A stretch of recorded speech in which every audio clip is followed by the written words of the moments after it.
But the good news is there's a new deal for Australians, and we look forward to working with Australians over the course of the next 6 months to realise the benefits of that deal for those Australians and their everyday lives. And that's the mindset change that we've agreed today. Our mindset on managing COVID-19 has to change once you move from pre-vaccination to post-vaccination. That's the deal for Australians.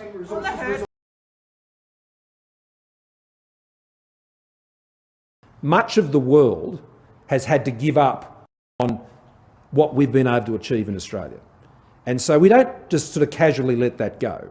We will continue to ensure that we maintain that for as long as we possibly can, and then vaccinate the population and get to the phase that other countries in. But I note in the UK, they're only slightly above 60% on their double dose vaccinations now.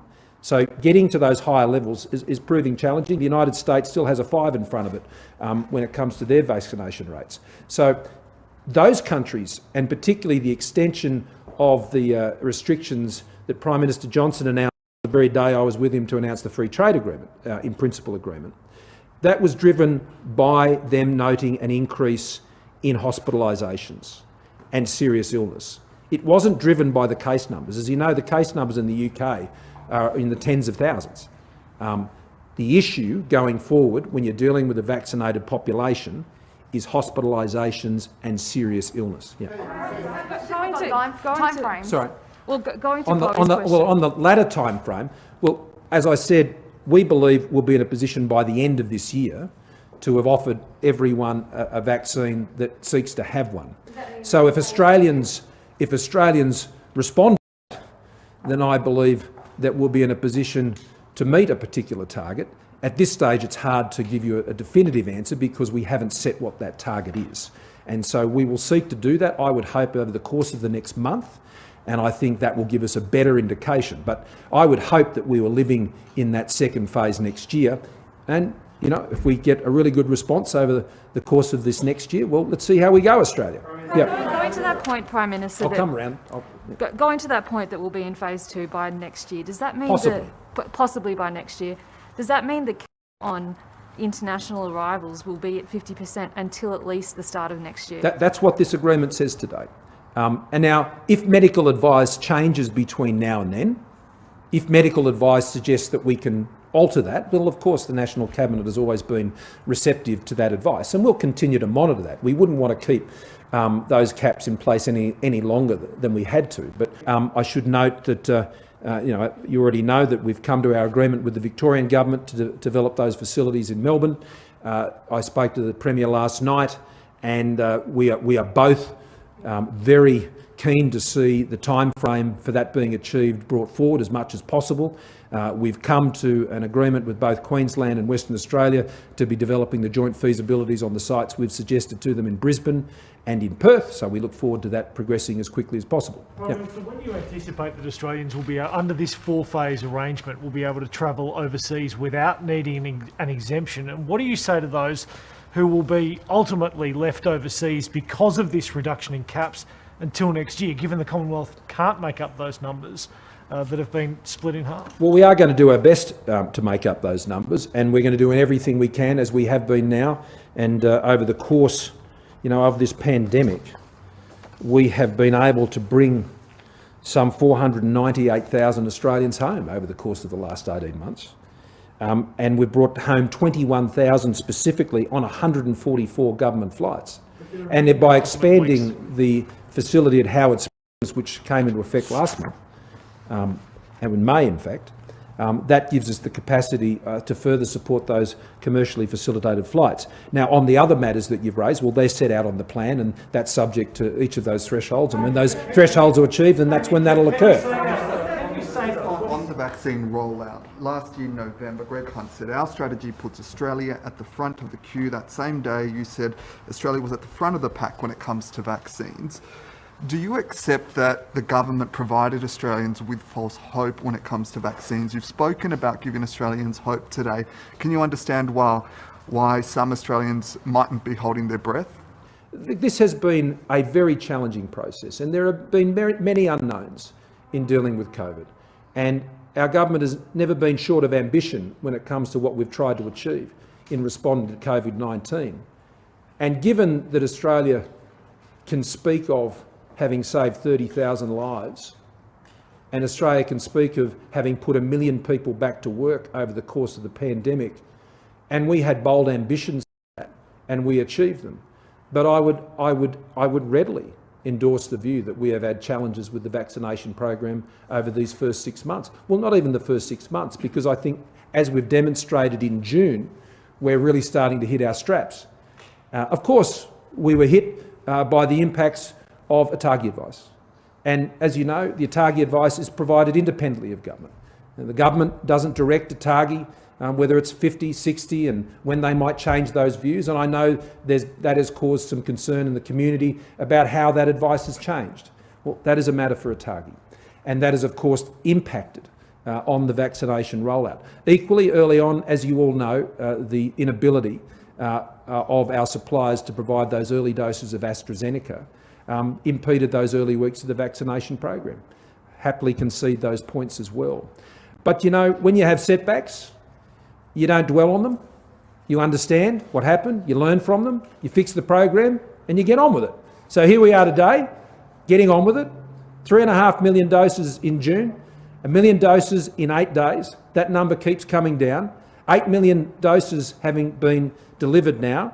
You'll start to see the second doses now escalate in the months ahead as the first dose translates into second dose.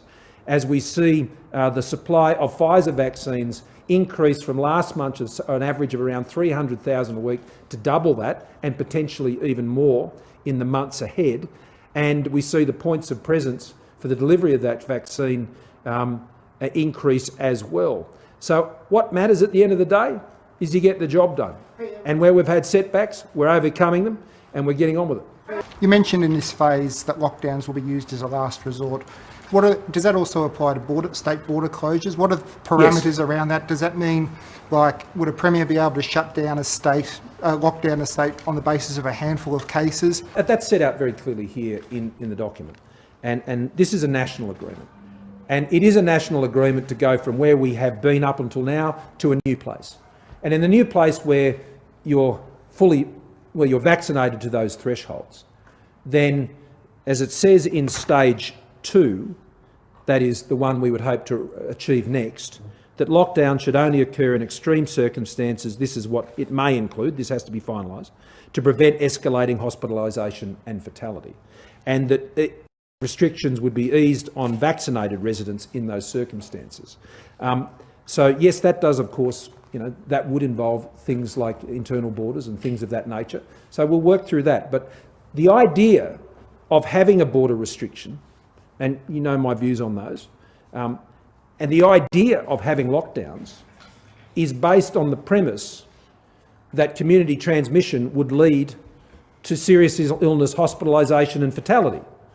So if you've got the vaccination in place, what's the point? What's the point? And that's the mindset change that we've agreed today. Our mindset on managing COVID-19 has to change once you move from pre-vaccination to post-vaccination.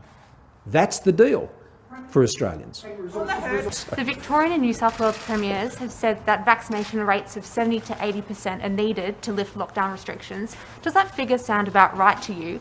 And whose failure is behind the dramatic reduction in international arrival caps? Is it a failure? I couldn't quite hear, it was a bit muffled. Sorry, can you hear me? The second and bit. Yeah. Whose failure is behind the dramatic reduction in international arrival caps? Is it a problem with hotel quarantine? No. It's about the Delta variant. It's simple. The Delta strain is more contagious, and so we're just seeking to take precautionary steps to overall reduce the risk. I mean, infection rates in quarantine are 1%. So 99% of cases of people coming in don't present with COVID or have infections. And we've had around 26 breaches, some of which don't include hotel quarantine, a bit more than that, of which about half a dozen have resulted in community outbreaks. And that's out of 380,000 passengers coming through. So, no, it doesn't have anything to do with that. It just is a practical decision about having a precaution to reduce the overall load. I mean, 1% of a smaller number is smaller than 1% of a higher number. It's just maths. So that's, and on the first point, sorry. On the vaccine threshold, so Look, some premiers I'm going to say let that be 70-80%. determined, and this was an important part of our agreement today. The thresholds that need to be set are not going to be set by political deals and decisions, or what people think, or what people might opine on. And there'll be plenty of people who have an opinion on it. I suspect there's quite a few here. I'm sure there's plenty of inside who've got an opinion, and you go down to the pub this afternoon, there'll be a few opinions on that, if you can. What's Professor Kelly's opinion? Well, that's the point. Professor Kelly is doing the work with the Doherty Institute to answer that question. And so that's what we're doing. And so when we get the answer to that question from the work done by one of the world's leading agencies like the Doherty Institute, then that's what it'll be based on. It won't be based on people's opinions or their politics. It'll be based on that scientific evidence that will say to me as Prime Minister, will say to the Chief Medical Officer, Lieutenant General Thruin, the Premiers and the Health Ministers, federal and state, that when you hit that mark, we have a high level of confidence that you can move into this next phase. You don't lightly move into this next phase, let me be clear. You don't lightly start changing these settings. You move from seeking to suppress community cases to moving into the phase where you are focused on hospitalisations and illness, particularly in a country like Australia, which has been so successful. You don't do that lightly.